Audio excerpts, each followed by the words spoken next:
In today's video, I'm going to teach you how to save audio files from WhatsApp. Whether you want to back up a cherished voice note, move it to your computer, or share it outside the app, I'll walk you through a clear, reliable way to get it done without any confusion. First, open WhatsApp on your phone and head to the chat that contains the audio you want to save. Give the chat a second to load all recent messages so the audio clip appears correctly.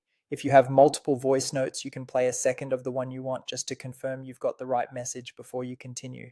Now press and hold on the target audio clip. Keep your finger on it until you see it become highlighted with a check mark or a selected state.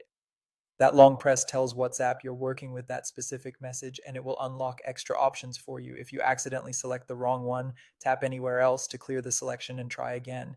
With the audio selected, look to the top right corner of the screen and tap the three vertical dots. This is the overflow menu, and it's where WhatsApp places additional actions for selected messages.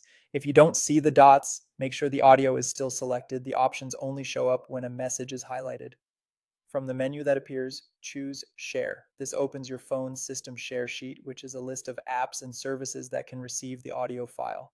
Share is the option that lets you move the file outside of WhatsApp, which is exactly what we want for saving and backing up.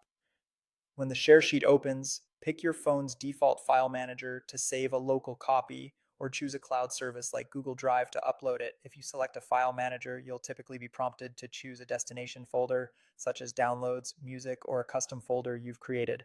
Saving locally is great if you plan to transfer the file to a computer with a cable later, or if you want quick offline access. Keep in mind that some WhatsApp audio files may use formats like .opus. Most modern players handle this fine, but if yours doesn't, a versatile player app can help. If you select a cloud service instead, choose your account and preferred folder, then confirm the upload. This is a convenient way to keep a backup and access the file from other devices. For large files, you might want to be on Wi-Fi to avoid using mobile data. And that's it. You've saved your WhatsApp audio in just a few taps.